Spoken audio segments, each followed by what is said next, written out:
All right, what's up, guys? I'm Alan Branch from Project 49. Had a little difficulty getting our stuff set up. Project 49, your online source for fitness, health, longevity, and anti-aging for people over 40 and actually any age of person that wants to train smart and do things from a science-based approach. So today, our live broadcast, I've got my buddy Charles Rawlings, Dr. Charles Rawlings, who has recently been infected and recovered from COVID-19. We're going to talk. Charles, how you feeling, buddy?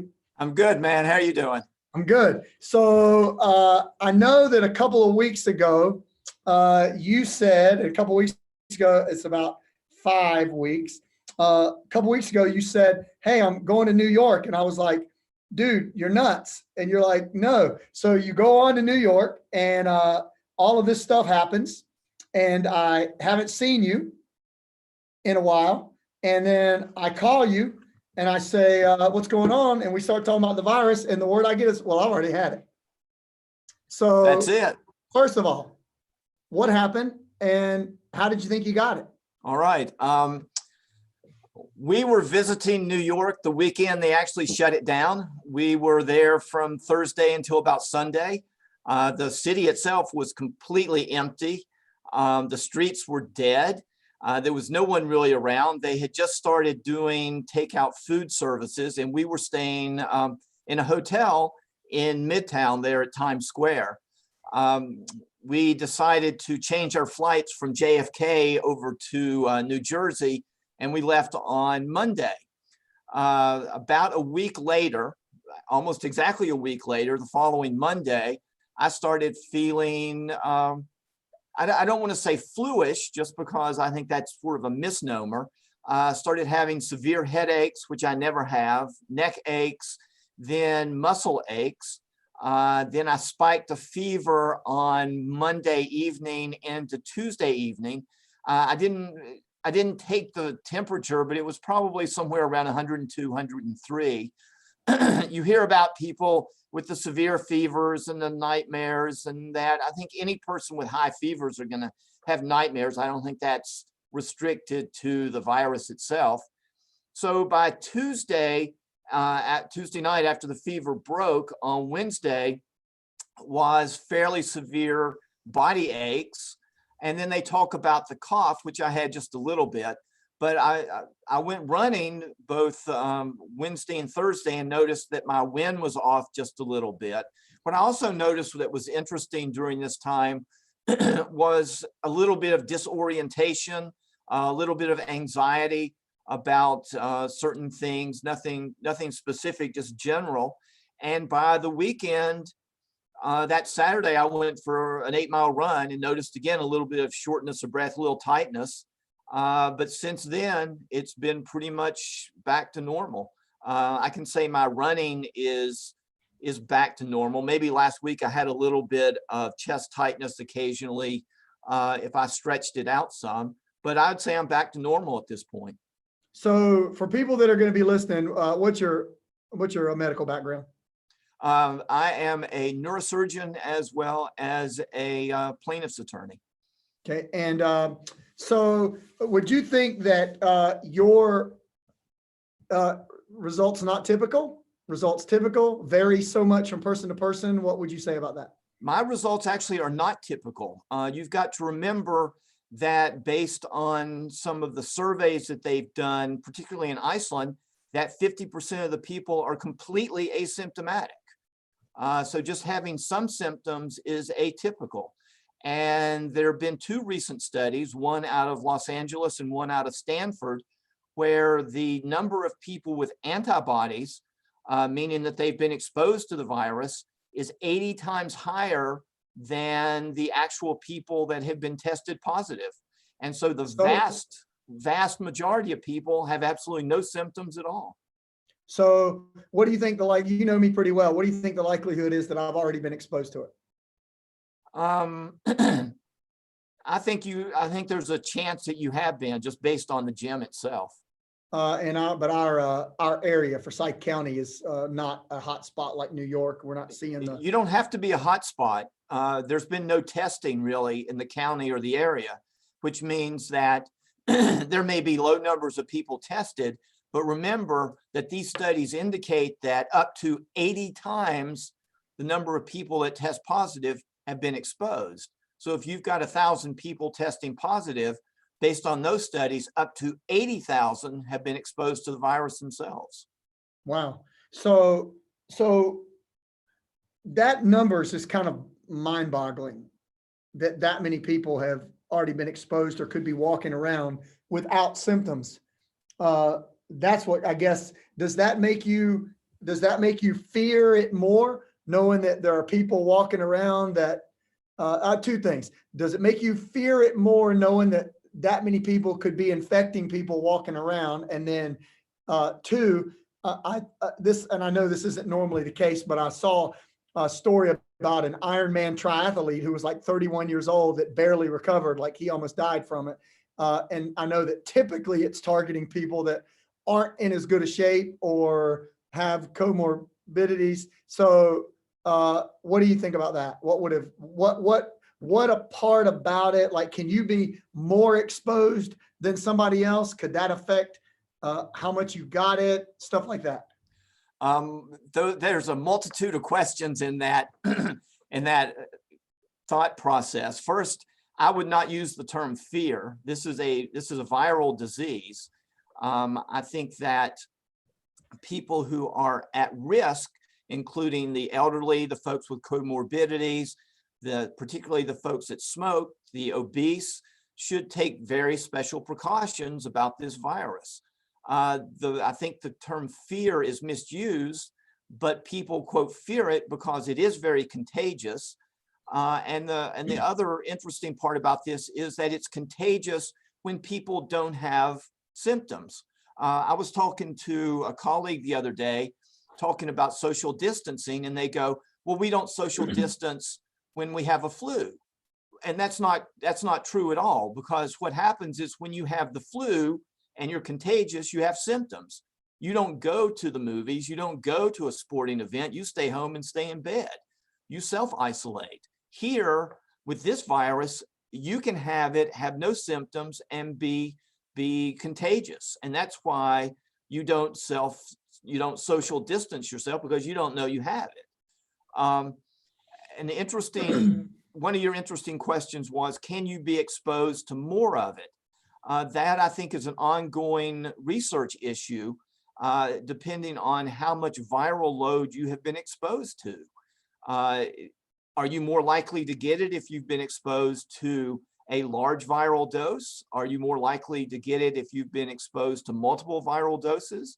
Are you more likely to get it by someone respiratory contagious or picking it up from a particular surface? I don't think those questions have been answered relatively well with the research that's possible right now. So if you follow basic infectious disease laws, yes, the more virus that you're exposed to, the more likely you're going to become infected. But that's not necessarily holding true here. So what is it about somebody that, these anomalies that you see that like you're fit and you battled it right off? What about these anomalies, these people that are have no pre-existings and they're like in great shape and then all of a sudden it almost kills them? There are a couple of hypotheses about that. One is the genetic makeup of the person, that something in their genes, and I say something very ambiguously, predisposes them to this type of viral infection.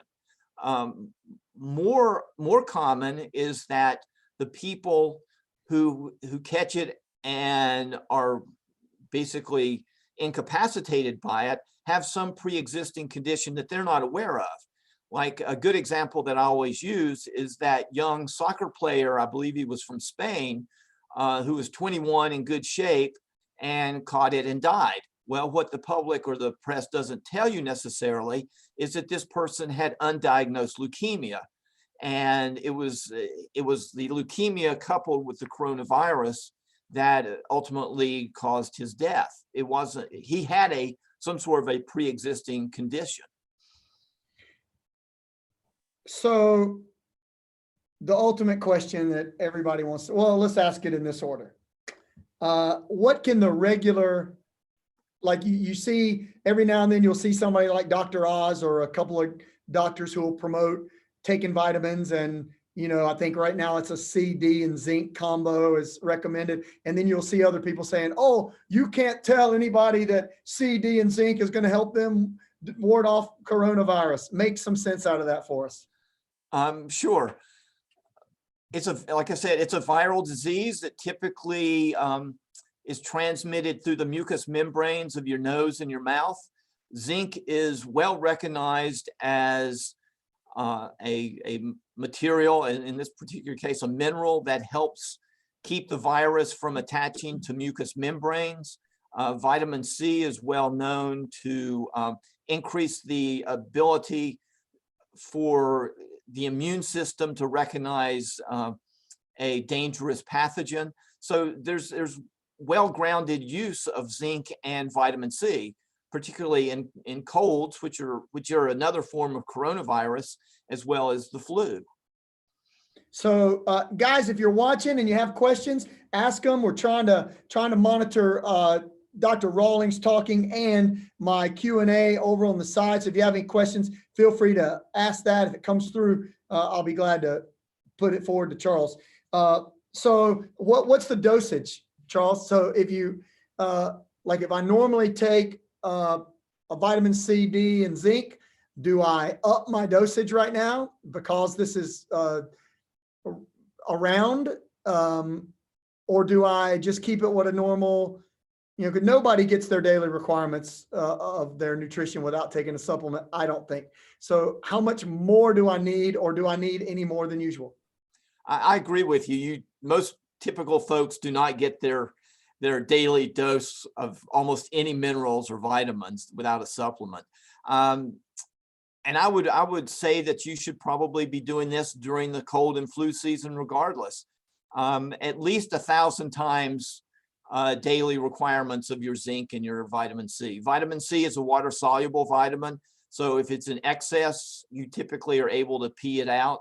And 1,000 times? Yeah, pretty much. Wow. So if what's my recommended vitamin C allowance a day? How much is that? I would have to look it up, but if you look at some of the like the 1-a-day supplements with added vitamin C, they're up around 750 to 100,000 or 1,000% of your daily dose. But 1,000% of the daily dose, and it's probably a gram or like a gram or two. Oh, okay. So if it says it's 1,000%, that is okay. That is what you would take. Yes. Okay. Okay. All right. I get it. So obviously, you kind of know my view on some of this. No matter what you deal with, no matter what it is, whether it's a mugging, a car accident, or a virus, the stronger you are, the better position of strength you approach the challenge. So I try to get people to think, the better shape, the stronger you're in, forbid whatever happens, not just a virus, you're going to ward that off better the stronger you are. What do you think about that? I think there's absolutely essential for folks to be in good health and to be stronger. It's the same with the cold and flu season. In this particular instance, it's very well known that the elderly, the obese, the smokers particularly, are the ones that are at high risk for this particular virus. Smokers typically because of the lung disease, the elderly probably just because of their immune deficiencies. And I have not seen a good study about why the obese are particularly targeted. We just know that they are. All right, so here's some questions that are coming. Is the mask really doing us any good? I have gone back and forth on that. I personally do not use a mask just because I'm not within striking distance of most of these people. It's well shown that the virus does not live in sunlight. If you're in a warm, humid place, the droplets fall to the ground within about 3 or 4 feet. And if you have social distancing, I'm not necessarily sure that the mask is going to do anything itself. If you want to wear it, I think that's your personal prerogative and your personal opinion. As Dr. Fauci would say, we need a randomized double-blind study, people with masks, people without masks, to see if it does any good. Well, I don't know if you've seen the news for today, but in Forsyth County, they've launched this mask the community type thing where they're getting all these masks in and trying to get everybody to wear a mask. So that's like big news. I just saw it a few minutes ago, right before we logged on. Yeah, I have not seen that. Now, I would certainly say this is primarily the main population. We're not talking about healthcare providers or folks in the emergency room. I would say, personal protection equipment is definitely necessary for those folks. Well, I would pull this up, but I don't think I can get to that. But that's what it said. The latest news was kind of that idea that part of our progress would be to go for another 40 days of masking the community so that everybody goes out anywhere is in a mask. So we don't know if they're going to open us up, they're going to let us go back to work soon. So that would be the ultimate question for you, because nobody knows. So we have to think from a safety standpoint, should we open the economy back up? And what risk is there going to be when we do that? Okay. Let's go back about a month. The reason we did these draconian social measures was to, quote, as people say, flatten the curve, so that our hospitals and our medical establishment were not, quote, overwhelmed. Take North Carolina, for instance. At no point has any of our hospitals been overwhelmed by any folks with this type disease. Even Mecklenburg? Even Mecklenburg. In fact, there were thoughts of putting up some type of an army hospital, and that since has been shelved because they're not the infections that folks were thinking of. Back up in New York, if you remember, Cuomo was saying we need 30,000 ventilators. The numbers didn't come anywhere close to that. In fact, New York at this point is giving away ventilators to people like Boston who may need it, or rural counties in the US that don't have them. So we flatten the curve. You've got to remember, I think the latest statistic here in North Carolina is just over 200 folks dead.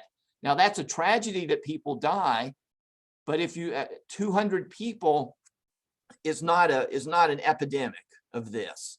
You've got to remember that in a bad flu season, that there are 61 to 70,000 folks dying of the flu in the United States, and that's with a vaccine. At this point, the economy is collapsing. We have record unemployment. We have folks not going to work. We're going to have folks not paying rent. We're going to have folks not paying mortgages, and it's going to be a dominoes effect. Yes, I think you open the economy up. I think that you need to protect the folks at risk, the immunocompromised, the elderly, like nursing homes.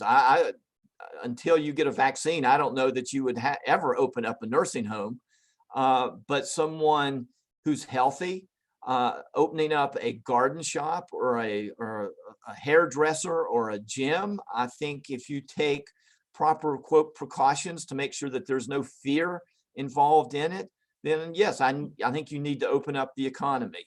You cannot wait for a vaccine because that's going to decimate the economy itself. You can wait for testing, but if you're going to test people, you're going to need to be able to trace their contacts, and that's going to add another level of personal privacy intrusion that I don't think most Americans are going to allow. If you start testing for antibodies, which I think is probably one of the ways to do it, then you're going to have a subset. You're going to have a two-tiered subset: people who have antibodies, who are going to be assumed immune to this, going to be able to do anything. They can go to sports events. They can do whatever they want, versus people that don't have antibodies, who are shunned and says you're part of this group that we can't have going out in the open. So I think there's a real dichotomy there if you look at antibody testing. But yeah, I think you need to open up the economy. It doesn't have to be done. It can be done in stages. I don't think you need to be holding 100,000 folks in Panther Stadium. But yeah, you need to open up the economy. So here's a question. What if we had done nothing in North Carolina? We did nothing. We did not emphasize social distancing. We didn't even tell the public that there was a virus. They didn't know anything. What do you think would have happened? That is a very interesting question. There is a study out that shows that this, and it's controversial, that this virus has a 7-week course. There, regardless of your social distancing, regardless of whatever you're doing, it's going to peak in 4 or 5 weeks and then go away. And at this point, if you look at the number of folks presumed with antibodies, which is 50 to 80 times those that are testing positive, you've got a mortality rate somewhere around 0.3 to 0.8%. So you probably would have had about the same. Wow. Now, yeah, that's what I've kind of wondered is we went through all of this and what would have happened if, but why in China? So why in China did they have so many? Don't look at China. Look at Sweden. Sweden has not closed their economy. They have not closed businesses. They have stopped gatherings, I believe, of more than 50 folks, and they are emphasizing social distancing, like 6 feet. And their deaths are no more than a comparable Austria. Well, they're getting good karma back for being neutral all these years. So that's very interesting. And that's something that I've, in Forsyth, I see that we've had 5 new cases since last Thursday. So wow, 5 new cases and how many people? What's Forsyth, 330,000? Something like that. And there's been 5 deaths in Forsyth out of, I think I might have heard 7,000 tested, something like that. Yeah, and I would ask how many people died in car accidents last year at this same time? Well, you told me at one point, how many died of snake bites in a day?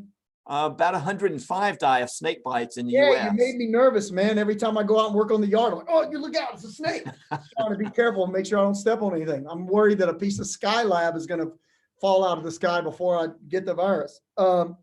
So Charles, man, these are some great questions. I'm going to check and see if I got any more. Tried to keep them coming to you. Great stuff for people to hear. And, it's kind of like you get confused because every newscast is nothing but doom and gloom. And, that kind of drives me crazy because you don't see anything about this many recovered. This is happening here. This area is like I heard one of the guys, I think from either Baptist or Novant. He's really good, very soft-spoken guy over there who told everybody he didn't think we're going to have a peak here, that it's more of a mesa. And he's just very good. I like listening to him, but he didn't seem all stressed out. Well, everything else you see makes you think, oh my gosh, run in the house, hide, lock up, put on a chemical mask, and prepare for the apocalypse. Why? Why does the apocalypse now is going to be the evictions and the defaults and the unemployment and the small businesses going out of business. That's the apocalypse now. I guess bad news sells. Bad news sells, and the more dreadful they can make it sound, the more people are going to watch it. I would tend to agree. Man, great guy. So this is Dr. Charles Rawlings. He has had and recovered from COVID-19. And Charles, you didn't actually get a coronavirus test. You actually did the antibody test. So let me ask you this. When that stuff happened to you, did you think you had COVID-19? Oh, absolutely. I very, very rarely get sick. And so it was exactly the time frame after New York. It was the period that you would get it. It was 3 to 7 days. It was 7 days exactly. Yeah, absolutely. I had it. What, what medicine did you take? Um, I took extra strength Tylenol, some ibuprofen, and I took a couple of chloroquines. Okay, so they had said something about the Tylenol not being recommended. That was ibuprofen. That was Ibuprofen. very early on because supposedly ibuprofen as a non-steroidal anti-inflammatory was reducing your immune adaptation to this, or your immune response. That was reversed within about a week or two. Well, I think I've taken enough of your time. Let me check and make sure I don't have any other questions coming through. And guys, if I missed your questions, we got a little busy talking. We tried to cover as many as we could. Hopefully this sheds a little light on some of the things you may be wondering about this virus. And I have to say that Charles is a little more liberal with his approach than me, but not a whole lot. I still wear a mask out in public, but partially because I have a grandson that I want to be able to go see. And if I get that virus, my daughter's never going to let me see him. So I gotta keep it under check. I also don't want to, I don't want to spread it, but I want to be comfortable that when it comes time to open up our business, that we're good. And this gives me a lot more, makes me feel good about, you think they should open it right now? Or do you think it's better to finish out the end of April and start everything back in May? Oh, I'd finish out the end of April. I think if you look at the now flawed models, that going to the end of April, 1st of May is what they're basing everything on. And if you look at the numbers are on a downward trend, and everyone's pretty much used to it at this point. And another, 10 days probably isn't going to affect anybody. They just, I just read that they agreed on the SBA loan approach again. They're voting in the Senate, I think, even right now. So that hopefully we can get some more folks in North Carolina business to get those loans, and hopefully that'll help. But after, it'll be over 5 weeks. After that, the economy will not shoulder any more shutdowns. So the Charles Rawlings prediction, will they open up the area May 1st?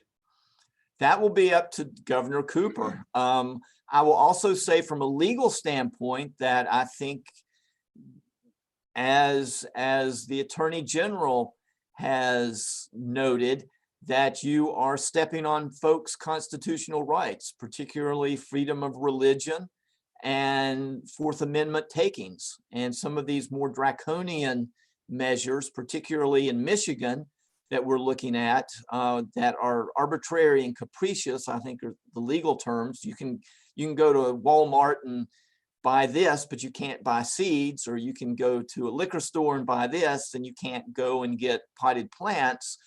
They're arbitrary and capricious. In North Carolina, I think you're close, but you're probably not there yet. It bothers me about freedom of religion from a constitutional standpoint. Well, I've got my Project 49 partner, Dustin Seegers, is wanting to join in. I'm gonna bring him in and see if he's got any questions for you. Get Dustin on board.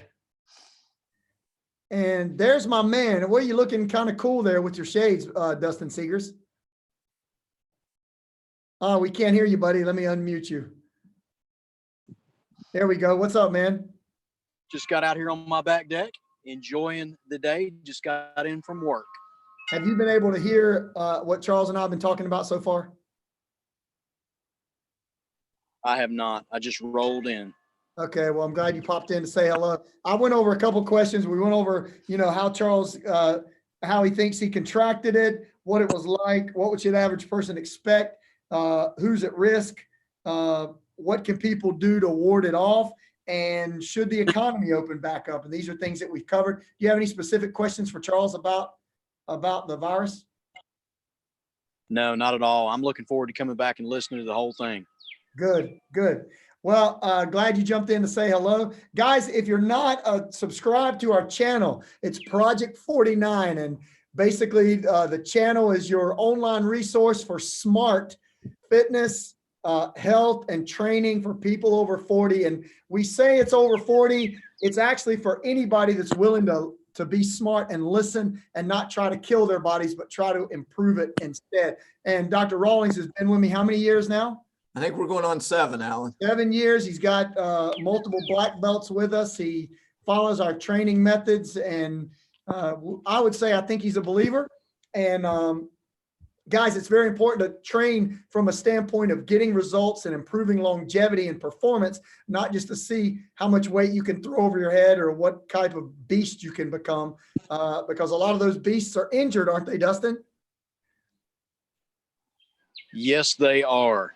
So, guys, if you don't know Dustin's background, Dustin, tell us your background real quick. So I have an associate's degree in physical therapy. I have a bachelor's in athletic training.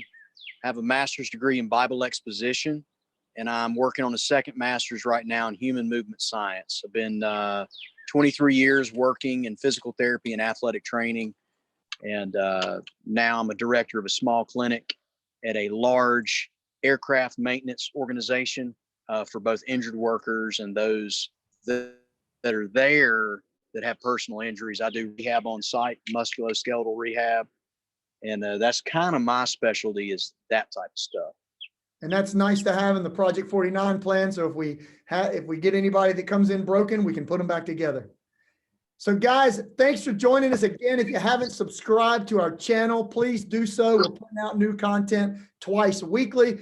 Charles Rawlings, thank you for taking the time today and talking about your experience with the coronavirus. You have any closing thoughts for anybody watching that might still be a little overly concerned about the virus? I would actually have one closing thought. Dustin out on his back porch just reminded me, in every historical pandemic or epidemic, it's been shown that being inside is much more detrimental to your health than being outside. So I would urge everyone to go outside, walk around, run, do whatever it is you want to do outside. It's also been shown that the sun kills this virus, as it does most viruses. So go outside, guys.